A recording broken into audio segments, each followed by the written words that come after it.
After the Beatles disbanded, McCartney emerged as a solo artist, and then formed the band Wings, together with his first wife Linda and Denny Laine. The group's debut studio album, Wildlife, was remarkably recorded in only 8 days and quickly found a place in the top 10 after its release in December 1971. On the album's 50th anniversary, December 7, 2021, McCartney revealed that there is going to be a reissue of the Wings debut LP, this time as a limited edition half-speed mastered vinyl pressing. What fans of the musical genius may not know is that at the height of his fame, McCartney suffered with mental health issues, but instead of facing his demons, he and his fellow bandmates used their craft to make light of the issues. Now at the age of 79, Paul has given more details about his past mental health and why he now feels it is an important issue to talk about.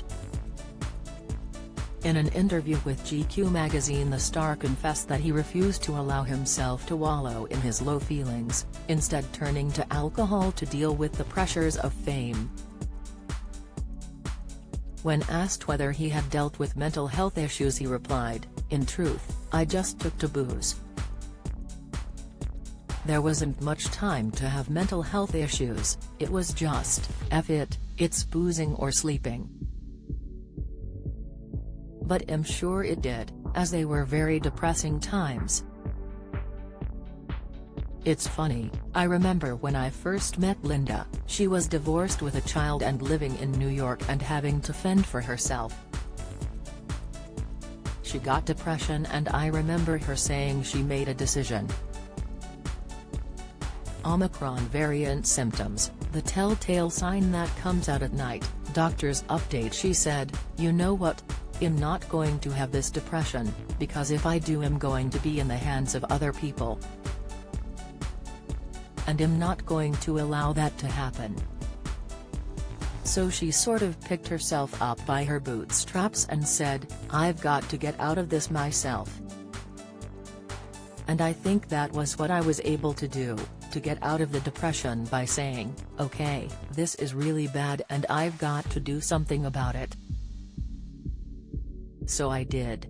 And I think that's my way, almost by being my own psychiatrist.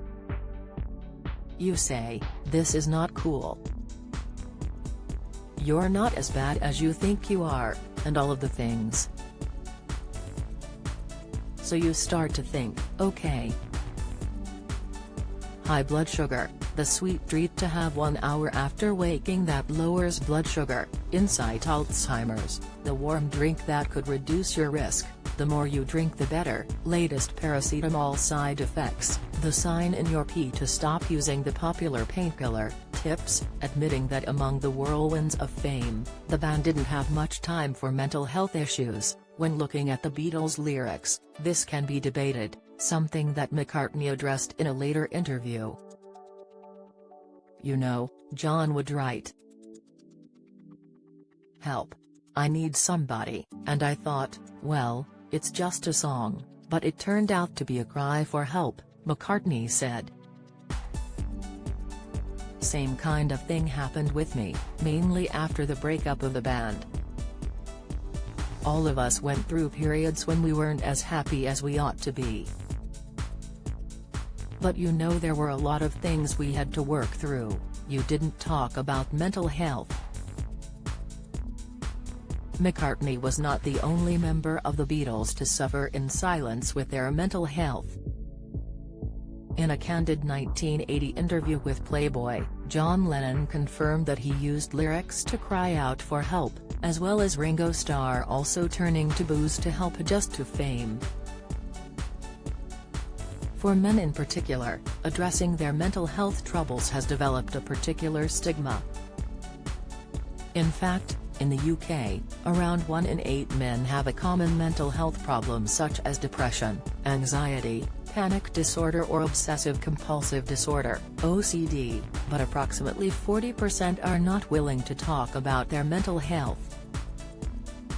The Mental Health Foundation reported that 3 times as many men as women die by suicide. Men aged 40 to 49 have the highest suicide rates in the UK. Men report lower levels of life satisfaction than women. According to the government's National Wellbeing Survey, men are less likely to access psychological therapies than women. Only 36% of referrals to NHS talking therapies are for men.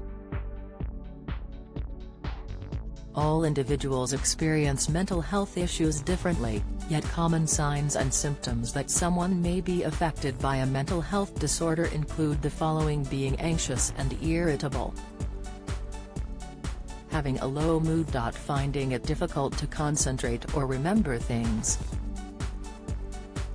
sleeping less or too much. Changes in your mood, finding it difficult to manage everyday life, for example, preparing food and washing regularly. Feeling teary. Becoming suspicious or paranoid. Becoming isolated and withdrawn. Having suicidal thoughts. Believing that your family and friends want to do you harm. Believing that people or organizations are out to get you. Experiencing hallucinations.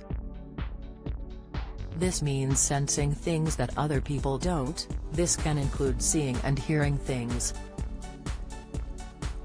Believing that you have special powers or are on a mission. Excessive spending and problems managing your money. Having flashbacks or nightmares after a traumatic event. According to Rethink UK, a mental health charity, feelings that become overwhelming, affect your daily lives and are hard to deal with signify that you may need to seek medical advice.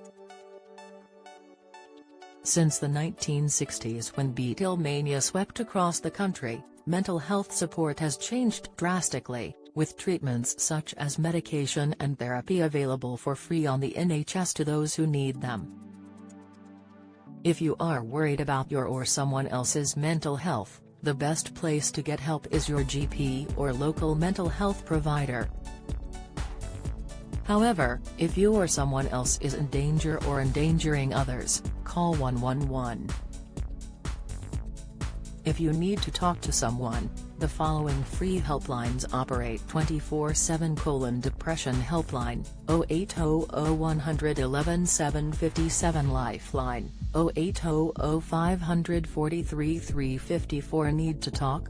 Call or text 1737. Samaritans, 0800 726 666. Youthline, 0800 376 633 or text 234.